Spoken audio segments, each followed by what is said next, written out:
Hello, everyone. Welcome back to Ricardo Questions, where I'm always questioning the narrative. All right, let's get into it.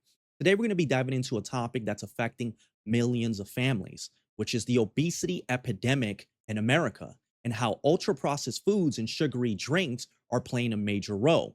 Let's look at the data. Now, what the data shows, about 40.3% of US adults are obese. That's roughly 2 in 5 people. And the rate has tripled since the 1960s, and even higher in the 40 to 59 age group at around 46%. For kids and teens aged from 2 to 19 have obesity, rising to 22% in teens. And what's the huge driver? Sugary drinks. Nearly half of adults and over 60% of youth drink at least one sugary beverage daily. Take a regular Coca-Cola, for example. It's basically carbonated water, high fructose corn syrup, acids, and flavoring. And one can packs 39 grams of sugar, about 10 teaspoons, with zero nutritional value, no fiber, no protein, nothing that fills you up like real food. These drinks are strongly linked to obesity, type 2 diabetes, heart disease, liver problems, and more. This is why discussions about what taxpayer dollars should buy in programs like SNAP matter so much. With those numbers in mind, it's no surprise there's a growing momentum to change what SNAP, the food stamps program, actually pays for. Secretary Robert F. Kennedy has been very vocal about this, and let's take a look at what he's saying. I'm working also with Secretary Rollins on the SNAP program and to get sodas and candy off of the food stamp program. 10% of food stamps go to the SNAP.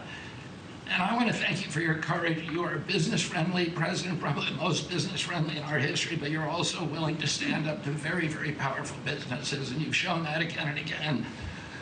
Secretary Rollins had the soda industry come and knock on her door very much, very loudly, and they said to her, well, the SNAP program is not supposed to be about nutrition. She pointed out to them that there is no nutrition in a soda. And they said, well, it's not supposed to be about nutrition. And she said to them, the name of the program is supplemental nutrition. It is about nutrition. And we should, we have 38% of our kids are diabetic or pre-diabetic, and we are paying at both ends. We're paying for the food-like substances that make them diabetic, and then we're being bankrupt. We're spending $1 trillion a year on metabolic dysfunction. It's existential and it's not sustainable. RFK Jr. is working with the Agriculture Secretary to remove sodas and candy from the SNAP program. He's calling out how taxpayer dollars have been fueling diabetes and chronic disease epidemic for years.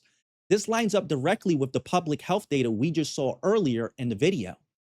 If nearly 40% of adults are obese and sugary drinks are a major contributor with zero nutritional benefit, why should the government assistance be subsidizing them? It's a good question. But also at the same time, critics will argue that it restricts choice, it doesn't address the root cause of hunger, and it's a heated debate about access versus nutrition quality. What stands out to me is this focus on making America healthy again by changing incentives. Instead of empty calories, let's focus on pushing towards nutrient-dense foods. So RFK has been pushing hard for these changes at a policy level, but this debate is still playing out in Congress right now. Let's take a look. Should SNAP dollars be spent on sodas? The purpose of the SNAP program is to provide families to have food and beverages. Should it be spent on sugary sodas? I am happy to talk about hunger and nutrition, but not dictate what Americans should or should not eat or may have access to. I'm asking if tax dollars should be used to pay for sodas. Taxpayers' money should be utilized to ensure that individuals have access to the food that they need to survive or may be accessible to them. Do they need sugary sodas to survive? Some of them do, who do have low blood issues, who may Is that have right? COVID, or who have kidney issues. You think Yes, they need Coca-Cola to survive? Do you think that's the most appropriate use of our tax dollars? I am not a physician, but medical records and expertise You were do show just that in citing some the health circumstances they do. needs, apparently, of the American people. So Do the American people need Coca-Cola to survive? I did not say that. I said that I'm individuals need asking you. beverages. I'm giving you the opportunity to say yes or no. I will not answer for individuals and their choices. You think that there are some Americans who need Coca-Cola to survive? Is that your testimony? I am happy to talk about the food and You nutrition just don't needs know. that individuals You have. just don't know. I think most people can rationally say that you don't need Coca-Cola to survive. Wouldn't you agree? I agree that we have a hunger crisis and that we need to address it by ensuring that individuals have the food resource that they need. Got it. And one of those is sugary Coca-Cola. What does SNAP stand for? It's a supplemental nutrition assistance program. What's nutritional about Coca-Cola? I am not a nutritionist. I am a food security expert in ensuring that individuals have the food resources that they need. All right, let's break this down. So it's a straight answer on whether soda has nutritional value, or is it something that taxpayers should be funding through SNAP? I think that's a fair question to ask. Gina, on the other hand, keeps staring back to hunger and access. She says that the purpose of SNAP is to provide food and beverages and doesn't want to dictate what Americans should or should not eat. Interesting angle, right?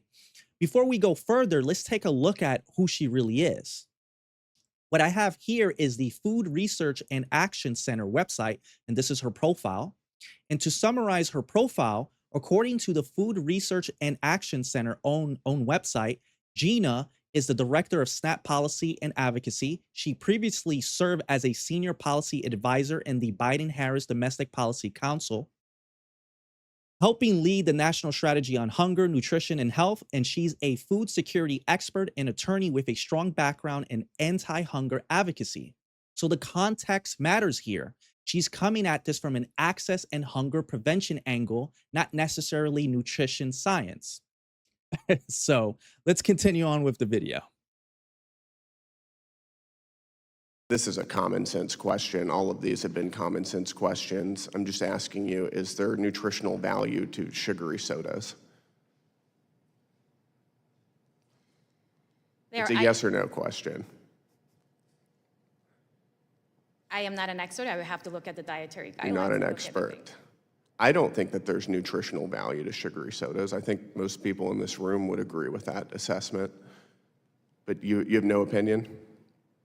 I'm here to talk about the food needs and the hunger crisis that individuals here in America are Are you facing. that ideologically dug in that you want our tax dollars paying for sugary sodas, that you will not, in a straightforward way, admit that sugary sodas are not healthful for the American people? I think that focusing on soda when people are going hungry. We spend a is an lot of issue. our tax dollars are spent on soda. That's why I'm asking about it.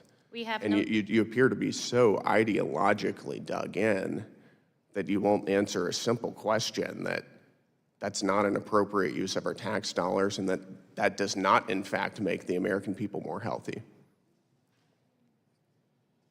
I won't answer because there's no data sort of proving that. Do you need data to determine whether drinking soda is healthy?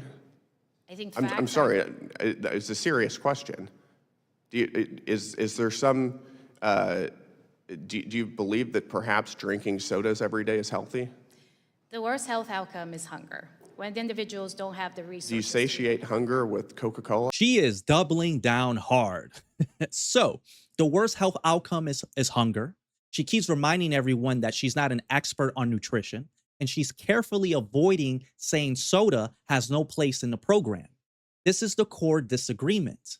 On one side, the public health data is very clear. Sugary drinks are packed with high fructose corn syrup, which are major drivers of obesity and chronic disease.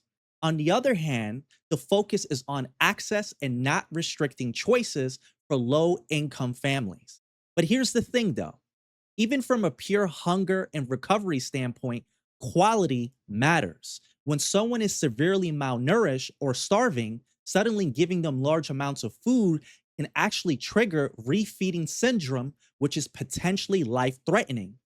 And that recovery process, whole foods are clearly superior. They provide actual nutrients needed for tissue repair, immune function, and overall healing. Nutrients that highly processed foods and sugary drinks simply don't offer. It's not that complicated. Anyway, I digress. Let's continue on. I did not say that. But you said that the worst health outcome is hunger, and I'm asking you about sugary sodas. And I'm focusing on the nutrition needs and making sure that children have the resources. Is your that they need. organization funded by soft drink makers? I am not in charge of development, but no. It's not, okay.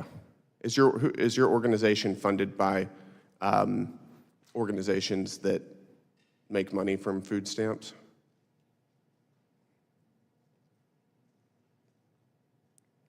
Do organizations who profit off of food stamps fund your organization or businesses? I mean, I can't comment to Bruh. that. Happy to talk about the resources that needed. Does General Mills fund your organization?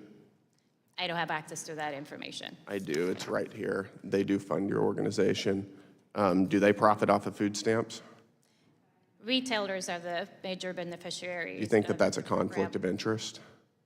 That's where EBT dollars are utilized. Yes, and they're profiting off of your advocacy. Do you think that that's a conflict of interest?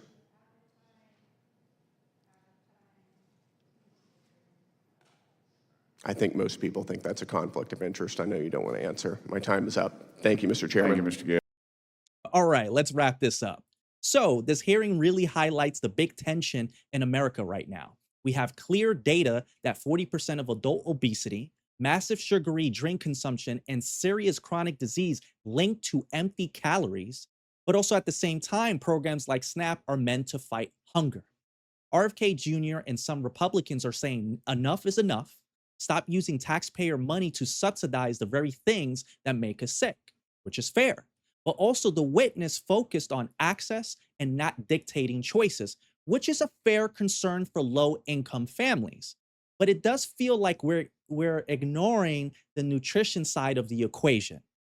So my question is, can we do both? Protect access to food while steering incentives towards real nutrient-dense option instead of soda and candy, because the status quo is clearly not working. Anyway, that's the end of the video. Thank you for watching, and screw Coca-Cola, by the way.